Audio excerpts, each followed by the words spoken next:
कार्तिक नाम का एक गरीब लड़का था। उसकी माँ की इच्छा थी कि वो पढ़े लिखे, लेकिन वो लोग बहुत गरीब थे। इसलिए कार्तिक रोज जंगल में लकड़ियाँ काटने के लिए जाया करता था। एक दिन वो जंगल में लकड़ी काटने गया तो उसे झाड़ियों में किसी के रोने की आवाज आई। वो वहाँ गया तो उसने देखा कि झाड़ियों में एक सुंदर लड़की फंस गई थी। उसके कपड़े झाड़ियों में बुरी तरह से उलझ गए थे और उसके पंख भी थे। ये देखकर तो कार्तिक आश्चर्यचकित रह गया। वो उस लड़की के पास गया और बोला, तुम कौन हो और इस घने जंगल में क्या करने आई हो? वो लड़की रोते हुए बोली, मैं सोनम परी हूँ। परी लोग से मैं यहाँ खेलने के लिए आया करती हूँ। मैं झील के किनारे नाच रही थी कि तभी मेरे पीछे हाथी दौड़ा। मैं भागती हुई आई और झाड़ियों में गिर गई। देखो, मेरे पंख घायल हो गए हैं। अब मैं यहाँ से कैसे जा पाऊंगी? ऐसा कहकर वो रोने लगी। कार्तिक ने उसे बड़ी सावधानी से निकाला। उसके पंखों से खून रिसने लगा था। कार्तिक ने वहीं पास के सरोवर से पानी लेकर उन्हें धोया और कहा, अभी तुम्हारे पंख घायल हैं, तुम अपने लोग को नहीं जा पाओगी। तुम मेरे यहाँ चलकर रहो, जब ठीक हो जाओ तब चली जाना। लेकिन वहाँ मेरे पंखों को देखकर सब सवाल करेंगे। मैं ऐसा करती हूँ, मैं साधारण लड़की का भेष बना लेती हूँ। ठीक है। कार्तिक सोनम परी को अपने घर ले आया। उसने अपनी माँ ममता को कहा, माँ, ये बेसहारा लड़की है, इसे घर में शरण दे दो। ये चौका बर्तन करती रहेगी, खाना बना दिया करेगी और घर का सारा काम कर दिया करेगी। उसके बदले में तुम इसे खाना दे दिया करना बस।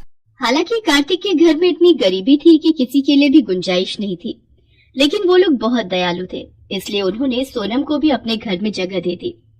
वहाँ उन्होंने सोनम परी की दवा शुरू कर दी। उस दिन कार्तिक की माँ ममता खाना बनाने जा रही थी, लेकिन घर में नमक ही नहीं था और उनके यहाँ नमक लाने के लिए पैसे भी नहीं थे। तभी ममता कार्तिक से कहती है, आज तो तू लकड़ियाँ बेचने के लिए भी बाजार में नहीं गया, जिससे पैसे भी नहीं मिले। अब बता, दाल में डालने के लिए नमक कहाँ से लाऊं? मैं दुकान पर गई थी, लेकिन लाला लाजपत ने नमक उधार में नहीं दिया। ये सुनकर सोनम चुपचाप कमरे में गई और वहाँ उसने मन ही मन में मंत्र पढ़ना शुरू कर दिया।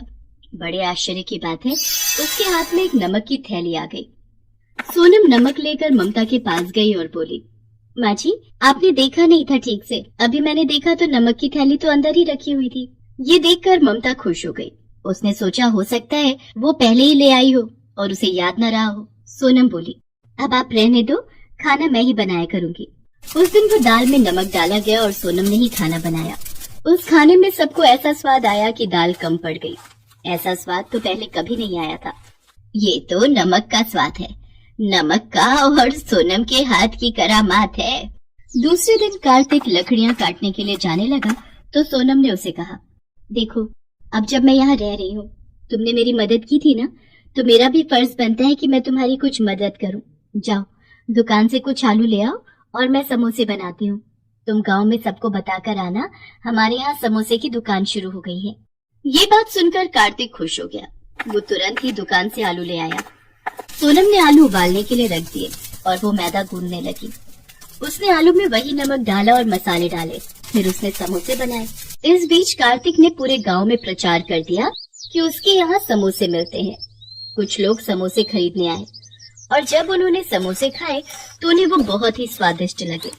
गांव के लोग राजू, बंटी और टीका आपस में बातें करने लगे।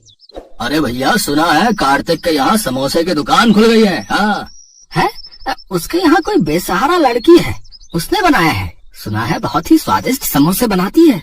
अरे सुना क्या, मैंने तो आज लेकर खाए हैं, बहुत अच्छे बने हैं भैया। हाँ, मैंने तो इतने स्वादिष्ट समोसे आज तक अपनी जिंदगी में कभी नहीं खाए। मैं तो और भी लेने जा रहा हूँ भैया। हाँ। दोपहर होते होते सारे समोसे बिक गए। दूसरे दिन फिर वही हाल रहा। उसने अब की बार ढेर सारे समोसे बनाए और वो समोसे भी बिक गए। अब तो सोनम के बनाए हुए समोसे आसपास के गांव में तो क्या, आसपास के इलाकों में भी मशहूर हो गए। कार्तिक बहुत खुश था। वो अपनी माँ ममता से बोला, अब तो हमारे पास नोटों की बरसात होने लगी है। यही हाल रहा तो थोड़े दिनों में हम बहुत अमीर हो जाएंगे। अब हमारे समोसे खरीदने के लिए लाइन लगती है, लाइन। इतनी लंबी लाइन में लोग घंटों खड़े रहते हैं, लेकिन समोसे लेकर ही जाते हैं। और ताज्जुब वाली बात यह है कि नमक की थैली खत्म ही नहीं होती। वो जो की त्यों है।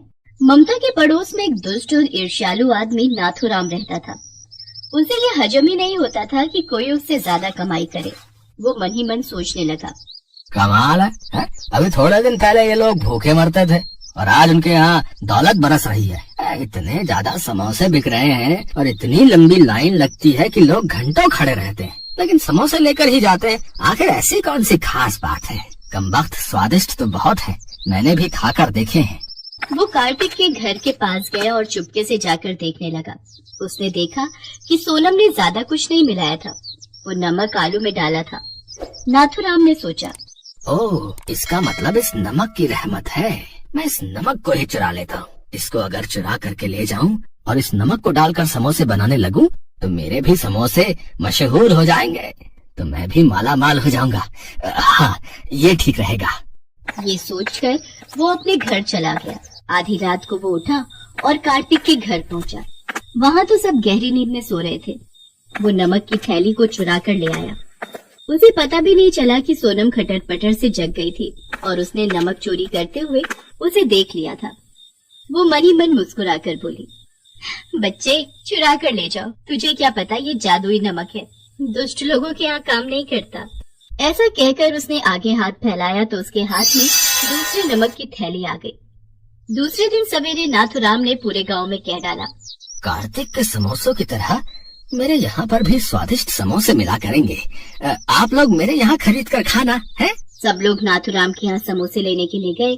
नाथुराम कढ़ाई में तल तल कर गरम समोसे निकाल रहा था और बहुत खुश था। उसके समोसे जैसे ही कुछ लोगों ने चखे, उन्होंने थूकना शुरू कर दिया। अरे थू थू थू थू थू, इतने सड़े आलू इसमें पड़े हैं और इनका स्वाद इतना खराब है। थू थू थू थू थू, हमारे पैसे बर्बाद हो गए भैया। अरे इसने हमें ठग लिया है। भाई मिट्ठू, जल्दी से पैसे वापस करो, नहीं तो फिर तुम्हारी पिटाई होगी। हाँ, समझ में नहीं आ रहा ये क्या हो गया? मैंने नमक तो वही चुराया था, तो मेरे समोसे कैसे खराब हो गए? नाथुराम अपना सिर पीटने लगा। लालच के मारे एक आलू की बोरी भी खरीद कर ले आया था। सारे लोग भाग भाग कर कार्तिक के यहाँ पहुँच गए। वहाँ लाइन लगाकर खड़े हो गए। वहाँ गर्मा गर्म समोसे निकाले जा रहे थे और सब लोग खरीद कर खा रहे थे। सोनम परी के घाव अब ठीक हो गए थे। उसने घर में सबको समोसे बनाना सिखा दिया था। अब सोनम परी को अपने परीलोक में जाना था। उसने अपने पंखों को सीधा किया और सबसे विदा लेकर अपने देश के लिए उड़ गई। कार्तिक ने उसे भीगी आंखों से विदाई दी।